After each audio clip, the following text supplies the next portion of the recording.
Assalamualaikum warahmatullahi wabarakatuh.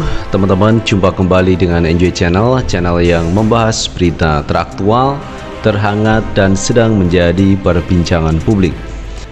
Hai sahabat semuanya, kali ini kita akan membahas terkait pasca Pilpres 2024. Menyisakan banyak pertanyaan, karena setelah Pilpres banyak yang menyuarakan mengenai kecurangan pemilu di 2024. Dan sampai hari ini teman, kalau kita lihat di Sirekap KPU juga sudah tidak menampilkan grafik mengenai perolehan angka suara Prabowo, Ganjar, dan Anies Baswedan. Ini menambah pertanyaan-pertanyaan publik, kenapa Sirekap yang dibiayai dari uang negara ternyata ini tidak valid dan akhirnya dihentikan grafiknya atau realconnya. Nah teman, terkait itu semua ini juga ada masalah mengenai perberasan yang sampai hari ini menjadi perbincangan juga. Kenapa terjadi beras langka? Apa penyebabnya? Nah teman, untuk lebih jelasnya coba kita tonton video yang satu ini.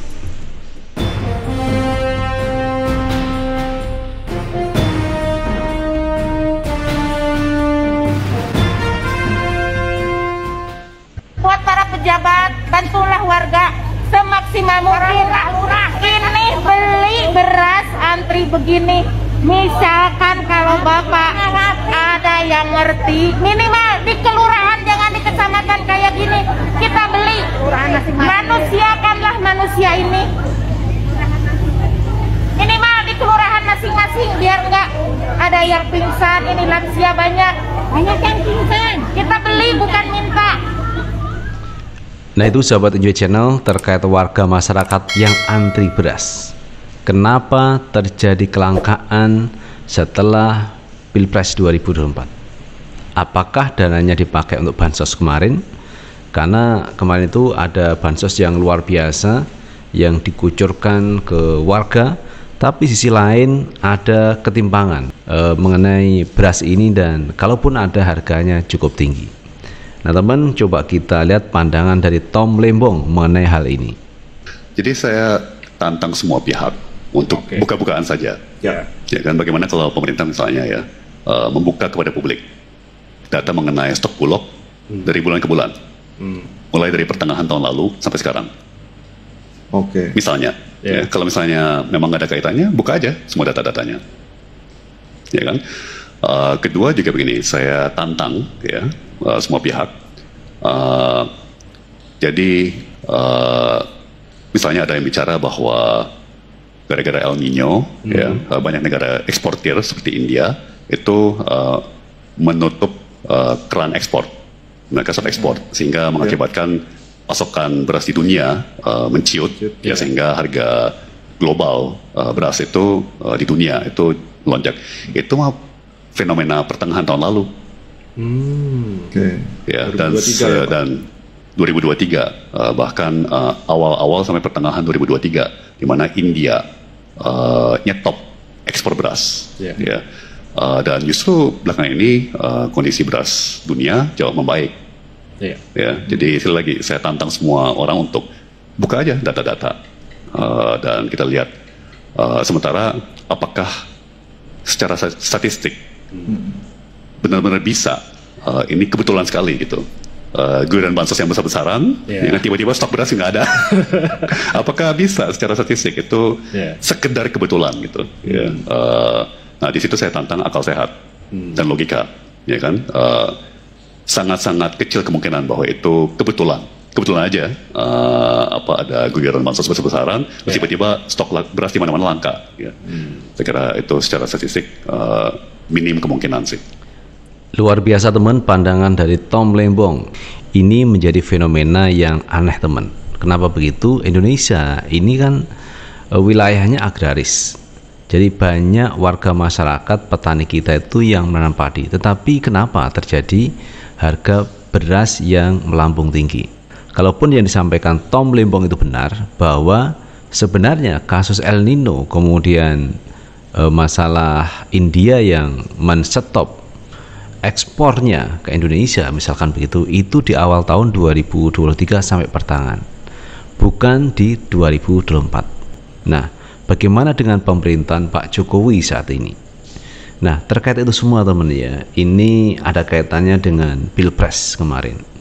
Jadi ada pandangan yang cukup menarik dari Ferry Amsari mengenai mereka yang selama ini berjuang sebenarnya itu untuk kepentingan bangsa dan negaranya atau untuk kepentingan keluarganya. Karena kalau kita lihat teman ya, pada saat ini kasus Gibran maju menjadi calon wakil presiden itu kan berangkat di keputusan MK. Sedangkan ketua MK pada waktu itu adalah Anwar Usman. Nah, sehingga yang pada akhirnya Gibran maju menjadi calon wakilnya Pak Prabowo Subianto. Nah, tidak cukup sampai di situ. Ternyata ketika pendaftaran di KPU sebagai calon presiden wakil presiden, ini juga terjadi pelanggaran etik yang dilakukan oleh ketua KPU. Nah, serentetan ini adalah karena di awalnya itu sudah tidak benar. Akhirnya berikutnya menjadi tidak benar. Nah teman, coba kita lihat pandangan dari Ferry Amsari. Saya mau kritik Bang, Gitu. kalau boleh, bahwa konstruksi demokrasi itu harusnya untuk siapa? Kan untuk rakyat, oleh Betul, rakyat. Ya? betul. Tidak Tetapi salah, sekarang kalau kita lihat untuk anaknya semua, peradilan konstitusional yang meloloskan anaknya dipimpin oleh pamannya, lalu yang menguji adalah adiknya, dan yang menjadi termohon adalah pemerintahan ayahnya.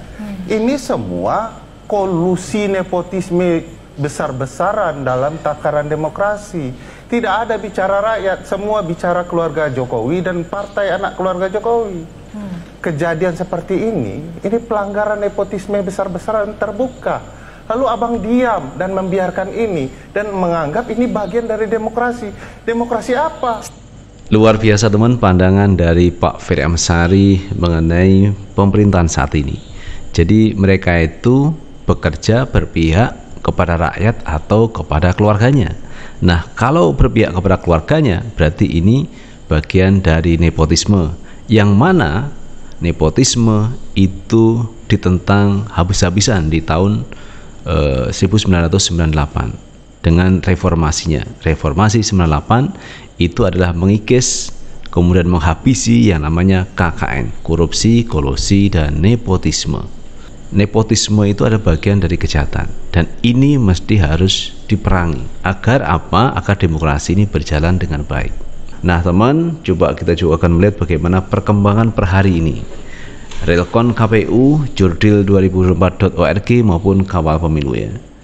Walaupun kita tahu bahwa Sirekap teman ya, situsnya KPU tidak menampilkan bagan atau gambar perolehan suara dari Prabowo, kemudian Ganjar maupun Anies Baswedan. Kita lihat teman, ini di Sirekap KPU ya, ternyata benar. Jadi tidak ada gambar bagan yang biasanya kita bisa melihat di sini teman ya. Jadi angka besarnya di Prabowo, kemudian di Anies, kemudian di Ganjar. Tetapi ini tidak ada. Di Aceh katakanlah juga tidak ada teman ya. Tidak ditampilkan oleh KPU. Dan inilah yang dipertanyakan, kenapa disembunyikan data yang ada di KPU ini? Kenapa kok tidak dipublikasikan? Ini berbeda jauh di tahun 2019 kemarin teman ya. Jadi sampai akhir gambar bagan yang ada di sini tetap ada dan masyarakat banyak ini bisa melihat hasil rekap di KPU. Tetapi kali ini dihentikan. Oke, nama apa ya? Kita menuju ke jurdil2024.org teman ya. Nah, kita melihat di jurdil teman ya, TPS yang sudah masuk 11.147. Paslon 01 ini Anies mendapatkan 37,0%, paslon 02 38,4%, paslon 03 24. Nah, ini teman, di sini ada Anies dengan 36,95%. Kemudian Prabowo dengan 38,38%, Ganjar di 24,66%. Jadi di bagan ini teman ya, Prabowo unggul atas Anies maupun Ganjar Pranowo, tapi tidak mencapai 50%. Ini di angka tertinggi 38%. Nah, kalau ini seterusnya begini teman ya, maka Pilpres periode kedua ini bisa digelar atau putaran kedua. Oke, sekarang kita kembali lagi ke sini teman, kawal pemilu ya. Kita lihat di kawal pemilu. Ini paslon 01 Anies Baswedan mendapatkan 25,28%. Ganjar Pranowo mendapatkan 16,94%, kemudian Prabowo 57,78%. Jadi yang unggul masih Prabowo, kemudian Anies di 25%, kemudian Ganjar di 16,94%. Itu kalau kita melihat di kawal pemilu. Nah, itu teman perkembangan per hari ini realcon KPU.